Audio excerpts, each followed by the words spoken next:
আব্দুল্লাহ ইবনে আব্বাস রাদিয়াল্লাহু তাআলা আনহুমা থেকে বর্ণিত, রাসূলুল্লাহ সাল্লাল্লাহু আলাইহি ওয়াসাল্লাম আরেকটি হাদিস বলছেন, মা মিন আইয়ামিল আমালুস সালিহ ফিহা আহাব্বু ইলাল্লাহি মিন হাযিল আইয়ামিল আশর। রাসূলুল্লাহ সাল্লাল্লাহু আলাইহি ওয়াসাল্লাম বলেন, আল্লাহর কাছে সবচেয়ে এই 10টা দিন খুব বেশি পছন্দনীয়। ক্বালু ইয়া রাসূলুল্লাহ, একজন সাহাবী হঠাৎ করে কয়েকজন সাহাবী প্রিয় নবীকে বললেন, ইয়া রাসূলুল্লাহ, ইয়া হাবিবাল্লাহ, আপনি বলছেন জিলহজ্জের এই 10টা দিন সবচেয়ে আল্লাহর কাছে পছন্দনীয় আমল। ওয়ালাল জিহাদা ফি সাবিলিল্লাহ, তাহলে যারা আল্লাহর রাস্তায় জিহাদ করবে তাদের কি মর্যাদা বেশি না? তাদের মর্যাদা কি কম? রাসূলুল্লাহ সাল্লাল্লাহু আলাইহি ওয়াসাল্লাম বলেন, ওয়ালাল জিহাদা ফি সাবিলিল্লাহ, হ্যাঁ, আল্লাহর রাস্তায় জিহাদের চেয়ে বেশি মর্যাদার আমল হচ্ছে জিলহজ্জের প্রথম 10 দিন। এরপরে রাসূলুল্লাহ সাল্লাল্লাহু আলাইহি ওয়াসাল্লাম বলেন, ইল্লা রাজুলুন খারাজা বিনাফসি ওয়া মালিহি ফালাম ইয়ারজা মিন যালিকা শাইউন, রাওয়াহুল বুখারী।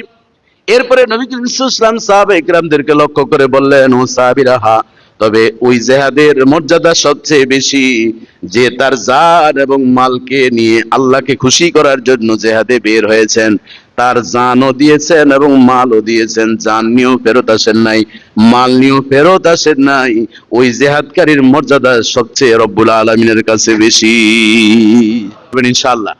আবু হুরায়রা রাদিয়াল্লাহু তাআলা থেকে বর্ণিত, রাসূলুল্লাহ সাল্লাল্লাহু আলাইহি ওয়াসাল্লাম বলেন, মা মিন আইয়াবিন আহাব্বু ইলাল্লাহি তাবারাকা ওয়া তাআলা, রাসূলুল্লাহ সাল্লাল্লাহু আলাইহি ওয়াসাল্লাম বলেন, আল্লাহর কাছে অধিক আমলের দিন যতগুলো রয়েছে তার মধ্যে উত্তম অধিক আমল মর্যাদার দিন রব্বুল আলামিন হজ্জের কারণে এই 10 দিন দান করেছেন। জোরে জোরে বলেন সুবহান।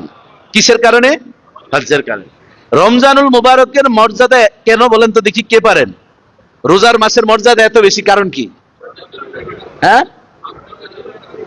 না, অনেকের হইছে, আবার অনেকের হয় কোরআন নাজিলের কারণে রমজানের মর্যাদা বেশি, আর কোনো বিশেষত নাই। বুঝতে পারছেন তো? শাহরুর রমাদান আল্লাযী উনজিলা ফীহিল কোরআন, এটার আয়াত আল্লাহ নিজেই তাফসীর করছেন যে রমজানের মর্যাদা আমি কি কারণে দিছি? কোরআন নাজিলের কারণে। এজন্য আমি অনেক সময় বলি, শরফুল মাকিনে শরফুল মাকান, শরফুল মাকানে শরফুল মাকিন। কখনো কখনো ব্যক্তির কারণে জাগার দাম বাড়ে, আবার জাগার কারণেও ব্যক্তির দাম বাড়ে। কথা ঠিক কিনা বলেন? এজন্য বাবাজি বন্ধুরা আমার, হজ্জের কারণে রব্বুল আলামিন এই 10 দিনের মর্যাদাটা কি সবচেয়ে বেশি করেছেন। যাই হোক, এবার আসেন আমরা 10টা বিশেষ আমল এক এক করে আমরা বলবো, এর সাজিয়েছি। এজন্য আপনাদের মনোযোগ আকর্ষণ করছি, এই আলোচনাগুলো শুধুমাত্র কান সুখের জন্য না। রাসূলুল্লাহ সাল্লাল্লাহু আলাইহি ওয়াসাল্লাম মসজিদে নববীতে আলোচনা করতেন, পরবর্তী 1 সপ্তাহের আমলে জিন্দেগানির মেসেজ দিতেন, এবং রাষ্ট্রীয় যে যে বিষয়গুলো ছিল সমাধানের জন্য আল্লাহ রাসূল পেছনের এই 1 সপ্তাহের কথাগুলো তিনি এখানে আলোচনা করতেন। আমরাও যতটুকু সম্ভব, শতভাগ না পারলেও যাতে সেই আদলে আমাদের সময় উপযোগী আলোচনাগুলো হয় আমলের জন্য, আল্লাহ যাতে আমাদেরকে সেই তৌফিক দান করে, বলেন আমিন।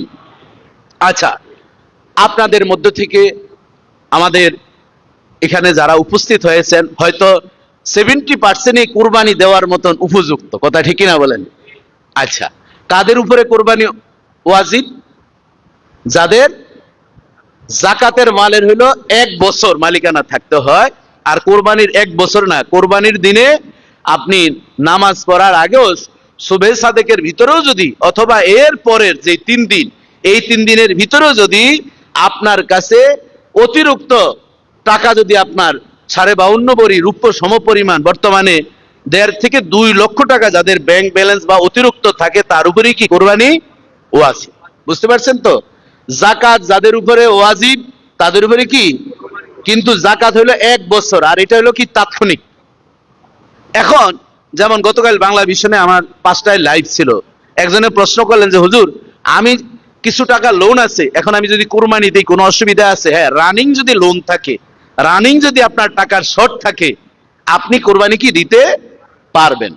হ্যাঁ, ঋণ করে আত্মীয় স্বজনকে খুশি করার জন্য যদি দেন, এটা ইসলাম আপনার উপরে লা ইউকাল্লিফুল্লাহু নাফসান ইল্লা উসআহা, আল্লাহর কথা যে আমি কোনো মানুষের উপরে, কোনো মুসলিমের উপরে ইসলামকে কি চাপিয়ে দেই নাই। অনেক সময় টাকা দিয়ে কুরবানি দেওয়া হারাম টাকার, যদি রাসূলুল্লাহ সাল্লাল্লাহু আলাইহি ওয়াসাল্লাম বলেন যে ওয়ালাউ বিদিরহামিন, একটা দিরহাম, একটা টাকাও যদি হারাম থাকে, গোটা কুরবানি এবং গোটা ইবাদত আপনার নষ্ট হয়ে যায়। আপনার জানা মতে আপনার শরীক সুদের ব্যবসা, ঘুষের ব্যবসা, এই যে